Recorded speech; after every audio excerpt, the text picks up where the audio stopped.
Olá pessoal, aula de Física Geral 2 aqui por vídeo. A gente vai falar sobre teoria cinética dos gases. Então, a gente no ensino médio vê um pouco sobre isso. A gente calcula algumas coisas bem macroscópicas que envolvem gases. Por exemplo, temperatura, volume e pressão, que são as três grandezas que definem um gás, certo? Aqui a gente vai aprofundar isso e ver alguns detalhes mais microscópicos, ok?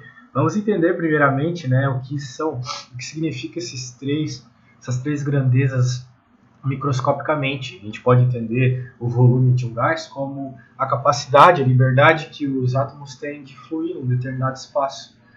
Então eles ocupam todo esse espaço e a gente dá o volume do gás por isso, que é o volume. Então seriam as partículas ocupando essa localidade. E, bem, a gente tem a pressão também, que pode ser entendida como o impacto das partículas nas paredes do recipiente, isso causa pressão. Lembremos que pressão é força sobre área, como a gente viu no começo do ano, né, antes do lockdown. Então, aqui ocorre a mesma coisa, as partículas elas estão batendo nas paredes e, sendo as partículas tendo uma força, né, aplicando essa força sobre a parede, que é uma área, a parede do recipiente onde o gás está, e essa é a pressão. A temperatura, como a gente sabe bem, pelo menos quem estudou o último capítulo, né, que eu pedi para fazer os exercícios, é a velocidade, o grau de agitação das partículas desse gás, ok? Então, para poder fazer cálculos com gases, como eles têm uma infinidade de partículas, eles são formados por infinidade de partículas, a gente usa o número de Avogadro, que é, bem, a quantidade de moléculas ou átomos, vai depender do tipo de gás que tu está estudando, se é monatômico, diatômico, que fazem parte de um mol, ok? Então tá aí, essa quantidade gigantesca aqui, 6,02 vezes 10 na 23. Isso é um número muito grande. Beleza, aqui o livro ele faz algumas definições, como por exemplo definir coisas que vocês conhecem bem da química, como massa molar, né? E em especial aqui no estudo dos gases a gente usa essa expressão, que ela vai ser assim, praticamente 100% das contas vai envolver, que é PV igual a nRT. É a equação dos gases ideais, sendo R a constante dos gases ideais. Para qualquer combinação de pressão, volume e temperatura, a gente tem essa proporcionalidade aí com a quantidade de mols que forma esse conjunto de um gás, né? E esse R, então, entra como uma proporcionalidade que existe entre a divisão de PV por T. Ok? Então, é sempre esse mesmo valor também. Ele tem essa unidade, quando a gente tem o R, então aqui não está aparecendo muito bem no meu PDF, mas é 8,31 Joule dividido por mol e Kelvin. Então, para os físicos, a gente prefere utilizar esse K, constante de Boltzmann, vai que aparece alguns exercícios no lugar de RK. É um valor importante que envolve algumas teorias mais microscópicas dos gases de Asbes. Para vocês, qualquer coisa está aqui, tá?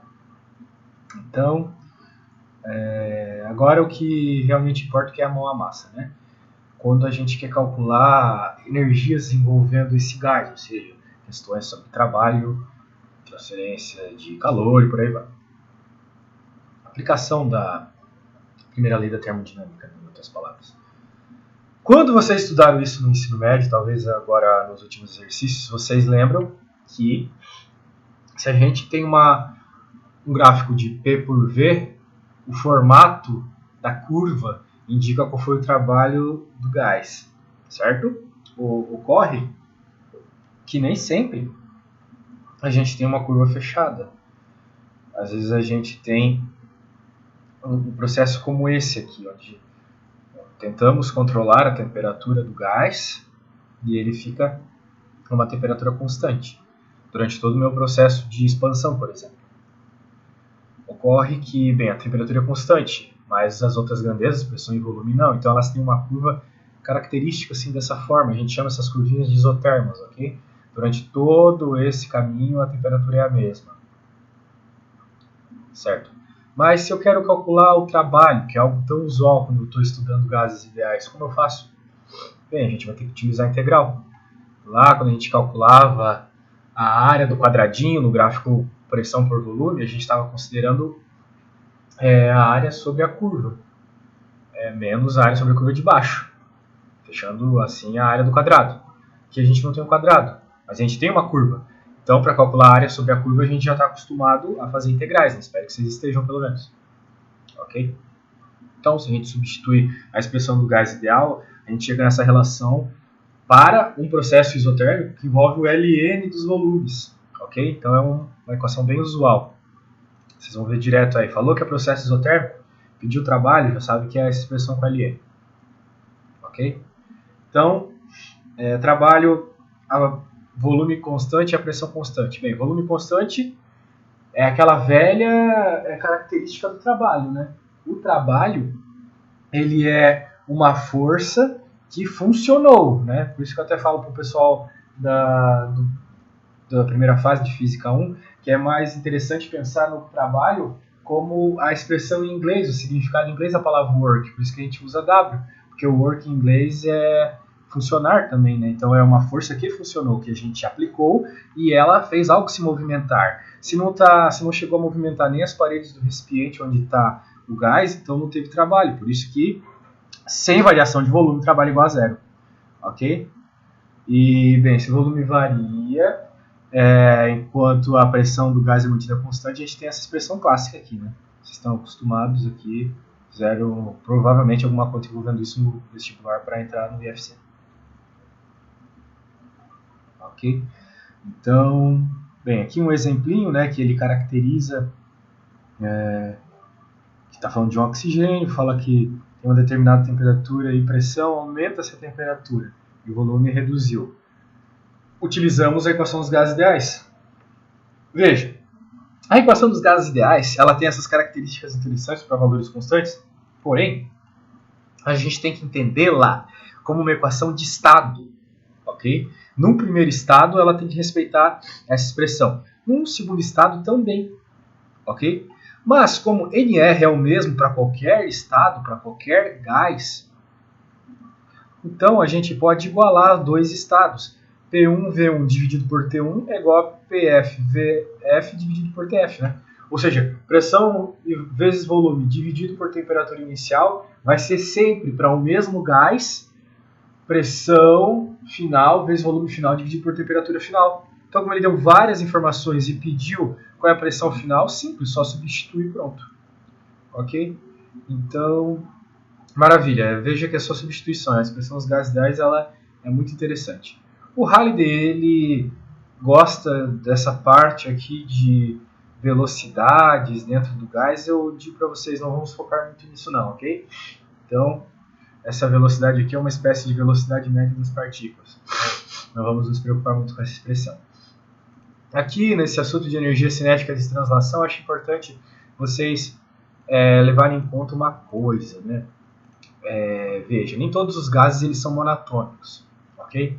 Então, para gases com mais átomos, como a gente vai ver para frente, e começa essa análise aqui, a gente não vai ter só uma energia cinética de translação nele, ok? A gente pode ter uma energia cinética de rotação também, que nem lá em Física Geral 1. Caso vocês tenham feito e lembram, lá a gente tinha corpos que giravam, né?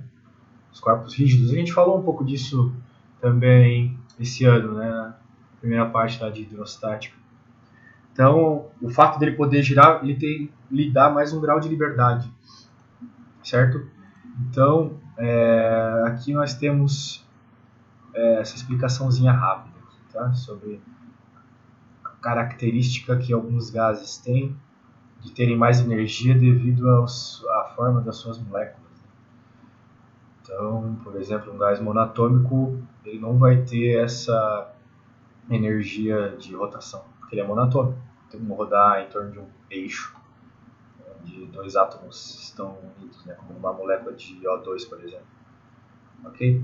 Então aqui, pessoal, esse ponto aqui é muito interessante. Eu gostaria de estar falando isso para vocês em sala, né, mas infelizmente não podemos fazer nada por hora, mas essa expressão aqui a gente nunca faz conta, mas ela é importante para nós analisarmos algo interessante, bem interessante, que é o fato uma coisa que a gente observa direto, mas às vezes não pensa, né? Desde criança nos falam que a água evapora a 100 graus, pelo menos a pressão do nível do mar, né?